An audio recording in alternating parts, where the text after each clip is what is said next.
미역국에 잎밥에 제육볶음에 케이크에 뭐 요구르트까지 뭐 이렇게 케이크도 있었어요? 네. 어머. 그래서 정말 제 생일을 축하해 주는 줄 알았어요. 와. 그래서 같이 갔던 이제 같은 그분들이랑 일행들한테 말했죠. 이게 내 생일이라서 이렇게 해주는 거라고 저한테 고마워해. 나한테 고마워하라고 이랬더니 어이 다음날도 그렇게 나고.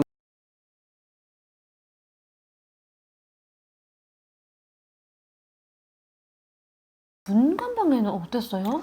거의 막 위험하지 않나요? 조금? 아니요, 오히려 되게 잘해주셨어요. 그러면 거기에서 태국 공항에서 인천공항으로 온 거죠? 네. 네, 인천공항으로 와서 딱 왔을 때 어땠어요? 그때 그 캐리어들이 이렇게 돌아가는 게 그렇게 신기하더라고요. 내리자마자. 이렇게 딱 비행기를 내리니까 앞에 캐리어들이 이렇게 빙빙빙 돌아가고 이게 겁나 크고 공항 겁나 크잖아요. 엄청 크고 막 으리으리하고 근데 그렇지. 검은 정장 입은 사람들 우리 딱 기다리고 있고 되게 멋있더라고요. 멋있었어요. 네. 캐리어 돌아가는 건 왜 신기했지? 그런 건 최신식이잖아요. 처음 봤기 때문에 기괴한. 네. 그러면 그렇게 인천공항에서 국정으로 들어간 거죠. 네. 국정으로 들어갈 때 인천대교랑 걸쳐서 갔죠? 근데 저희는 아무것도 볼 수가 없었어요. 같은 딱 맞죠. 네. 그럼 국정원에 있다가 어머니는 언제 만났어요? 어머니를 이제 하나원 때. 네, 하나원 때. 국정원 때는 매년 어머니를 봤잖아요. 네. 어땠어요? 정말 믿기지 않았어요. 믿기지 않았어요. 네. 할머니, 외할머니랑 같이 오셨는데 일단 외할머니는 처음 봤으니까 태어나서 처음 봤고 이제 엄마를 봤는데 그러니까 말투는 다른데 옛날 그대로 모습 그대로인 거예요. 어릴 때 정말 기억이 그러니까 왜냐면은 14살이니까 인생의 반을 떨어져 살았잖아요, 그때는. 근데 옛날 어머니 모습 보니까 옛날 모습이 떠오르고 너무 똑같은 거예요. 그래서 가자마자 안겨가지고 울었죠. 어떡해. 그때 제가 엄청 키도 작고 애기였잖아요. 막 달려가서 품에 안겨서 엄청 우셨을 것 같겠다. 거의 면회를 한 1시간 반, 2시간 했던 것 같은데 거의 1시간을 울었던 것 같아요. 그럼 부족하지. 몇 날 며칠 안고 울어도 부족할 것 같은데. 그럼 어머니 면회 오셨을 때 뭐 갖고 왔어요? 또 이렇게 면회 오면 또 갖고 오는 것도 중요하거든요. 아무것도 안 갖고 오셨어요. 진짜요? 아들이 너무 보고 싶었나 보다. 돈 들고 오셔가지고. 현명하지. 네. 그래서 사먹는 것보다 그 매점에서 사 먹는 게 더 좋아. 그렇지. 이러시더라고요. 왜냐면 또 선배시니까. 선배님이로서 그때는 맞아요. 그게 돈 주는 게 최고죠. 네. 또 이게 밖에서 돈이 들어오는 사람이랑 돈이 없는 사람들은 또 확 차이가 나거든요. 아이고, 훌륭한 어머니 덕분에 그다음부터는 순탄했겠네요. 네, 그다음부터는 순탄했죠. 그러면 국정원 하나원에 와서 한국 음식을 처음 먹어봤을 거잖아요. 네. 본인의 입맛에 맞았던 음식이라든가 있었나요? 어, 아니 뭔가 신기했던 좀 황당했던 음식이 있었어요? 처음에 케이크랑 그 제육볶음. 이게 왜냐면 북한도 제육볶음은 아니지만 비슷하게 돼지고기를 볶는 요리가 있는데, 그러니까 저는 맛있어봐야 얼마나 더 맛있겠어. 그거기지. 네. 이게 좀 웃긴 사연이 하나가 있는데 제가 딱 입국한 날짜가 제 생일이랑 맞물렸었어요. 딱 하루 차이였었어요. 그래서 내 생일이어서 이렇게 잘 주는 거구나. 미역국에 잎밥에 제육볶음에 케이크에 뭐 요구르트까지 뭐 이렇게 케이크도 있었어요? 네. 어머. 그래서 정말 제 생일을 축하해 주는 줄 알았어요. 와. 그래서 같이 갔던 이제 같은 그분들이랑 일행들한테 말했죠. 이게 내 생일이라서 이렇게 해주는 거라고 저한테 고마워해. 나한테 고마워하라고 이랬더니 다음날도 그렇게 나오고 내일 모레도 그렇게 나오고 막 계속 그렇게 나오는 거예요. 그래가지고 이렇게 살짝 그런 사연이 있었죠. 정말 그런데 제육볶음이 그거겠지 하고 생각하고 딱 한 잔 먹었는데 어떻게 좀 달랐어요? 일단 너무 담백하고 정말 감칠맛이 돌고 되게 맛있더라고요. 일단 소스 자체가 다르고. 그럼요. 네. 그래서 정말 먹고 이게 돼지고기가 맞아? 막 이 정도로. 네. 친할머니랑 한국에 오셔가지고 연락을 해보셨어요? 연락이 안 돼요. 네, 연락이 그럼 안 할머니 돼서. 소식을 모르시겠네요? 네. 아이고야, 많이 속상했겠네요. 네, 정말 연락을 하려고 이제 저도 시도를 해봤지만 또 오실 수도 있으니까 제가 지금 10년 동안 같은 번호를 계속 유지하고 있거든요. 할머니가 아시는 번호로?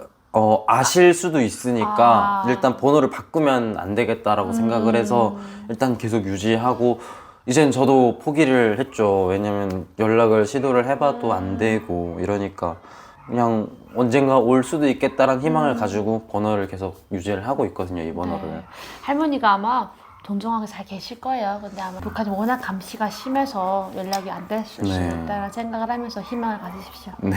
자, 그러면 한국에 딱 나왔을 때 네. 엄마를 전화기가 안 와. 네. 실제로 엄마 보면 잘 수도 있고 엄마랑 네. 할 수 있는 일이 너무 많잖아요. 네, 엄마랑 처음 만났을 때 어땠어요? 엄마랑 처음 만났을 때 첫날 밤. 첫날 밤은 근데 되게 저희가 감정 표현이 서툴려요. 어머님도 그렇고 저도. 아. 그러다 보니까 아들 왔어? 아들 왔어요. 응. 그래가지고 밥 먹자. 그래서 네. 밥 먹고 네. 아. 그러고 이제 같이 이제 이불 피고 나란히 누웠는데 어머님이 혼자서 우시더라고요. 너무 이 시간이 너무나도 정말 꿈에서만 보던 그런 시간을 엄마가 또 갖게 된 거니까 어머님 혼자 제가 자는 줄 알고 이제 전 잔 척했더니 어머님이 혼자서 울고 아이고, 계시더라고요. 네. 엄마 막 엄청 기뻤을 것 같아요. 네. 어머니. 기쁨도 있고 또 미안함도 있고 네. 막 여러 가지 감정이 어머니가 막 스쳐 지나가실 것 같은데 네. 그러면 한국에 와서 어머니랑 그렇게 지내면서 뭐 생활했던 거예요? 하나원 퇴소를 하고 바로 학교를 입학을 해서 바로 학교를 다녔거든요. 그럼 그때 당시 14살인 거잖아요. 네, 맞아요. 그때 14살 14살이었죠. 학교에 입학해서 네. 공부를 했겠네요. 네. 북한이랑 한국에서의 공부가 좀 큰 차이가 있었죠. 정말 많이 큰 그리고 차이가 많이 있었죠. 어려웠을 것 같아요. 네, 정말 슬픈 사실이지만 제가 영어 시험에 3점을 맞았었어요. 네, 한 번도 해본 적이 없어요. 네, 그냥 다 푼다고 풀었는데 하나 맞았더라고요. 그때 되게 이게 마음이 아팠어요. 네, 정말 마음이 부끄럽기도 하고. 아팠죠. 네, 친구들 이제 처음 전화 와서 시험을 봤는데 너 점수 몇 점 나왔어? 몇 점 나왔어? 막 물어보는데 창피해서 말도 못하고. 아이고. 네. 진짜 막 너무 힘들었을 거예요. 네, 3점은 정말 상상할 수 없는 점수잖아요. 네. 어린 나이도 아니고 이렇게 어린 친구들하고도 해도 훨씬 더 잘하지. 네, 한국에서 자랐으면 정말. 힘들었을 것 같아요. 그러면 힘든 과정을 거쳐서 지금의 우리 성림 씨가 있는 건데 현재 한국에서 이렇게 다 크면서 공부도 하고 네. 성장하면서 어려웠던 게 있었나요? 공부 처음에 제가 정말 꿈이 이게 교사 선생님이 되는 게 처음에는 어릴 때는 살짝 꿈이었어요. 근데 공부를 이제 왜냐면 교대 준비도 해야 되고 뭐 초등학교면 교대고 이제 중학교면 사범대에 가야 되잖아요. 둘 다 이제 정하지를 못해서 공부를 하는데 하나도 모르겠는 거예요.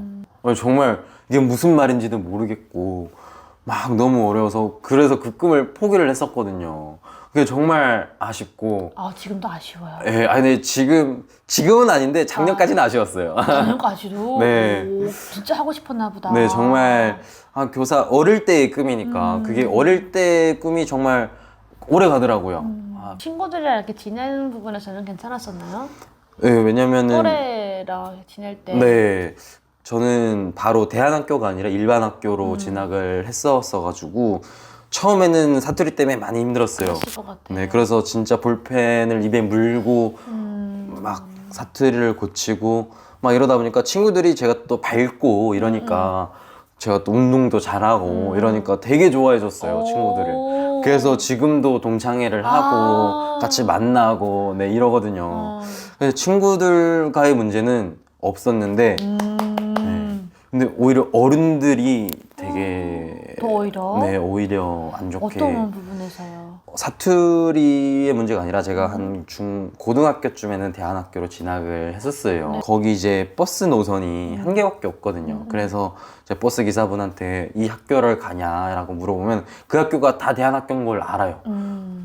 그러니까 눈도 안 맞춰주시고 대답도 안 해주시는 거예요. 근데 이제 막 물어봐서 대답을 안 해주셔서 이제 저희는 내렸는데 뒤에 있던 다른 분이 타서 어디 가세요? 물어보면 어디 간다고 대답을 해주고 아이고. 네.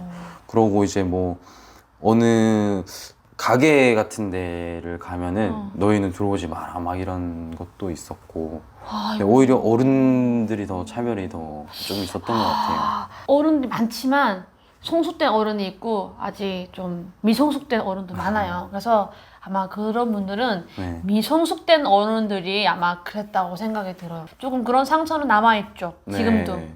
그래서 그게 좀 아직도 좀 상처가 깊고 좀 트라우마가 있어서 어디 가서 얘기를 네, 저 북한 사람입니다라는 아구야. 얘기를 안 해요. 어른한테 받은 상처가 있어서. 네, 그 상처가 이제는 그러니까 그 정말 그게 있었는데 이제 10년 차가 되고부터 이제 올해부터 이제 그걸 내려놓고. 네, 이제 좀 친해지면은 저 사실 북한 사람입니다라고 얘기를 나누거든요. 아, 친해지면. 네, 지금 이제 만나는 분한테 이제 저 만나는 분? 여자친구?